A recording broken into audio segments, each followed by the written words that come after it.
Good morning, good morning. Welcome to Driving Talks with Anthony. Today we're going to have a insightful conversation. For those that are new to the channel, we make mental health conversations and content that's going to be beneficial to your personal development in addition to well-being. However, in today's conversation, we're going to be talking about the importance of hygiene for mental health, how cleanliness promotes well-being, right? So I really want to take into consideration that caring for your body is often the first step in taking care of your mind, right? So let's discuss some mental health benefits in regards to maintaining personal hygiene and how cleanness is going to be able to support that safety, self-esteem, in addition to our overall well-being, right? So let's dive into some research. That research provides that personal hygiene practices are closely linked to mental health. Like I said, that self-esteem, emotional regulation, in addition to the fact that routine self-care behaviors include cleanliness, can reduce that stress, in addition to promote a sense of control and stability, right? So look at your area, you know what I mean? Look at your car. Look at that bathroom, like look at different environments that you're around, and let's facilitate ways we're able to clean. Let's tighten up our spot, right? And let's improve our well-being, in addition to reduce that stress when we're not in environments that are kind of just, cluttered, discombobulated, or even just dirty, It's just being a little more direct, right? So just stick with me, grow with me. We're gonna be able to navigate throughout this video.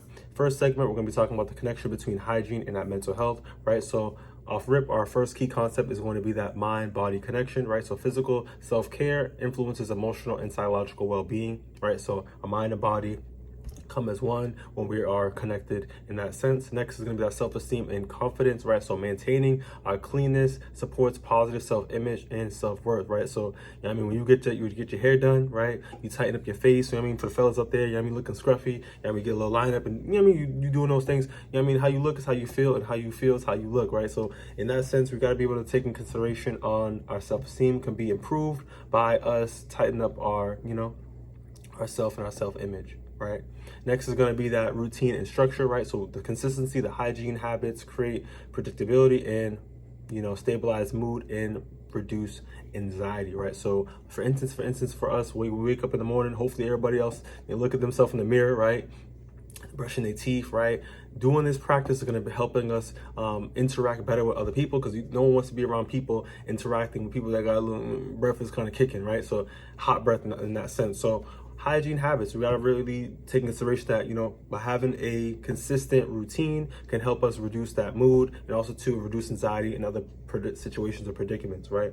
Moving forward, we also take consideration of, social comfort, right? So cleanness in regards to that can improve comfort in social situations, like I just mentioned, and reduce the feelings of embarrassment or shame, right? So social comfort, when we're around people, we're engaging, everybody's come from the different environment, situations, culture, etc. But when we come together, we need to be able to recognize that we got to be able to be clean for us to have these positive interactions, right? And reducing that embarrassment, shame, or even being taught from the floor up, right? We all need friends. We all don't want to be lonely. We all don't want to be in isolation for too long periods of time, right? And being able to prevent, lack of hygiene can help us, have a better mental health, in addition to having better interactions with people, right? So let's make this a priority. Let's take care of ourselves. Let's be clean, right? And let's tighten up.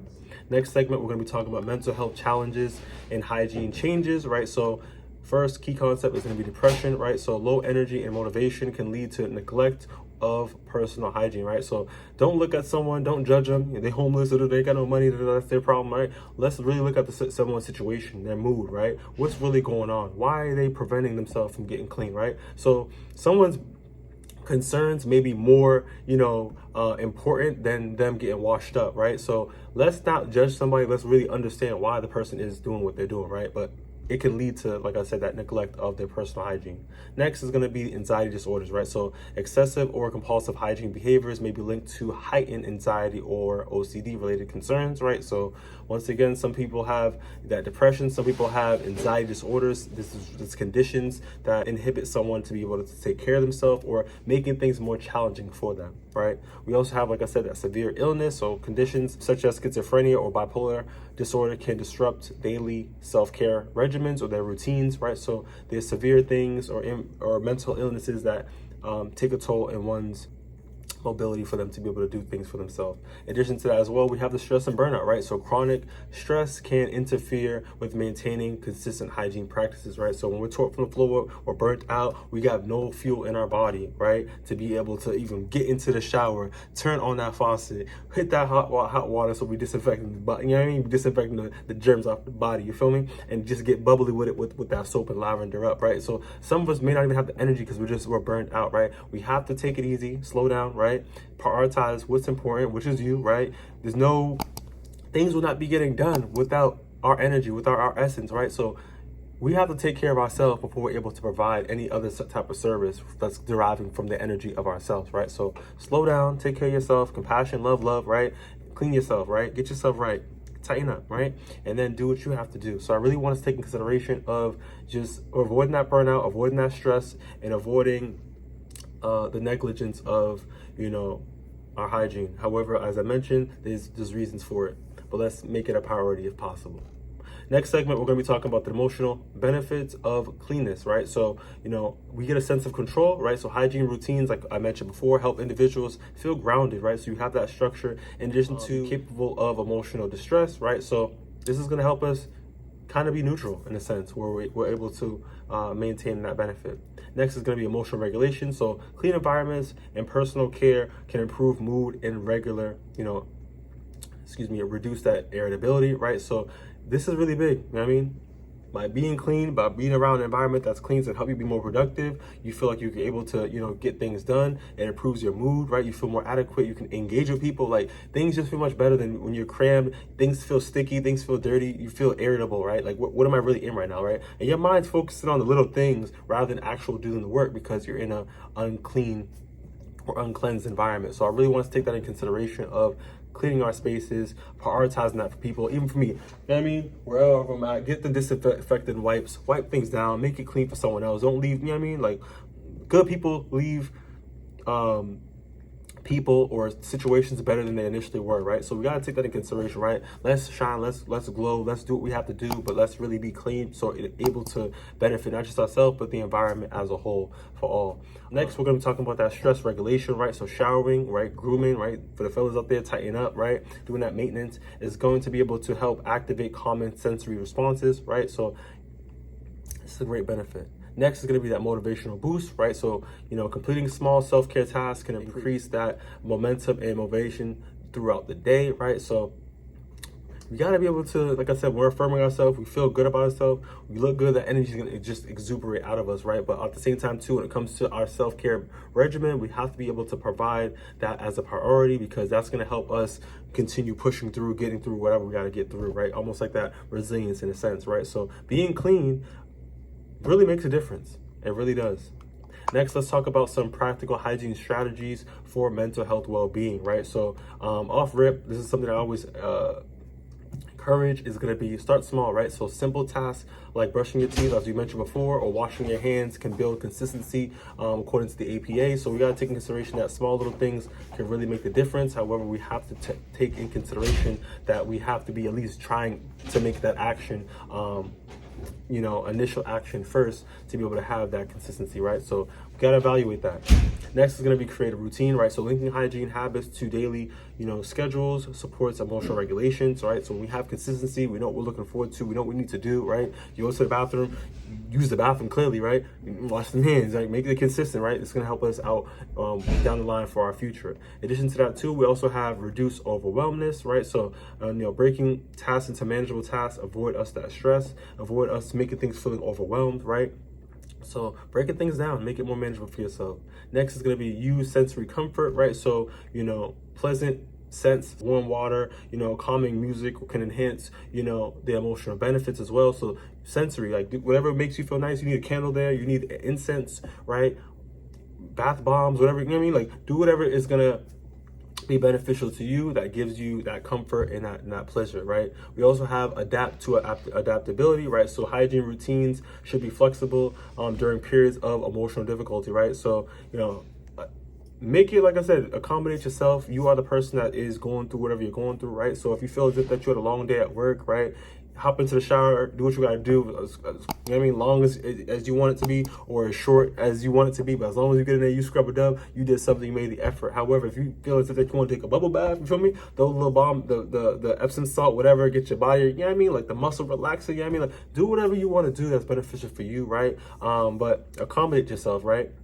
Because you do matter, and you know, circumstances and things definitely change, so be flexible with it. Next segment, let's dive into support others through hygiene and self-care, right? So like I said, we may be fine. However, other people may be going through their own unique difficulty, right? It's not for us to judge them. It's not for us to pull them down to a lower, you know what I mean, negative stance, right? It's for us to have some understanding and then support them as they need, right? So off rip, let's talk about that compassion over judgment, right? So encouragement is more effective than criticism when hygiene declines, right? So it ain't for you to say, you funky, like you're talking nonsense to them, right? Be kind, right? You don't know what they're going through. And then encourage them to get right, to, you know what I mean, to scrub it up or whatever the situation may be, right? But let's not be judgmental, right? And let's use compassion and affirming words that are positive for those individuals, you know what I mean? Next, let's talk about gentle reminders, right? So support, you know, prompts that can help increase that individual, right, as a reminder for them, rather than shaming them or giving them more resistance towards what you want them to do. You know what I mean? Like, be kind, right? Talk to them like you would talk to a little brother or a little sister, right?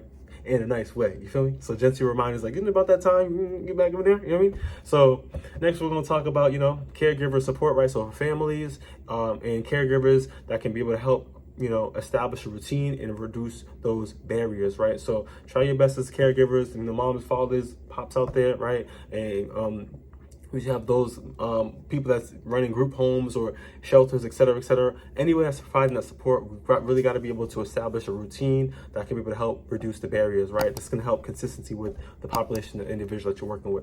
In addition to that as well, we want to be able to take into consideration of professional guidance, right? So we may not always have the answers, the solutions, the you know what I mean, the adequate ability to do everything all the time, but there are people out there that are catered for that as well. So reach out to the professionals, such as mental health providers that can address, you know, these hygiene challenges within treatment plans and break down those solutions for that individual, right? So like I said, it's really important for us to take in consideration of, you know, ourselves, right? How we're able to support other people with that understanding. People come from different circumstances and environments, right? But it's not for us to be judgmental, but we have to encourage people to help, you know, them with their hygiene if possible. Coming to a close, I want us to take in consideration that clean habits develop that healthier mind, right? So maintaining hygiene isn't just about the appearance, it's about our dignity, stability, in addition to that mental well-being as we want, right? So, you know, some research before we wrap up is that consistent hygiene, right, and self-care routines are associated with improved emotional regulation, reduced stress, and enhanced quality of life, right? So by applying ourselves, by really, you know, reevaluating ourselves or reevaluating our environment, tightening up our spot, you know what I mean, looking at ourselves in the mirror with those affirmations, boosting ourselves up with our self-esteem, with that love, right? And just overall, just like, you know what I mean, loving ourselves is going to be able to share, we're able to love others, but overall we got to make sure we tighten it up ourselves in regards to hygiene, make sure we clean, right? So please, if possible, you know what I mean, do what you got to do on your aspect, you know what I mean, share if possible. If you found this video beneficial, give it a thumbs up, and I'll see you on the next one. Take it easy, stay blessed.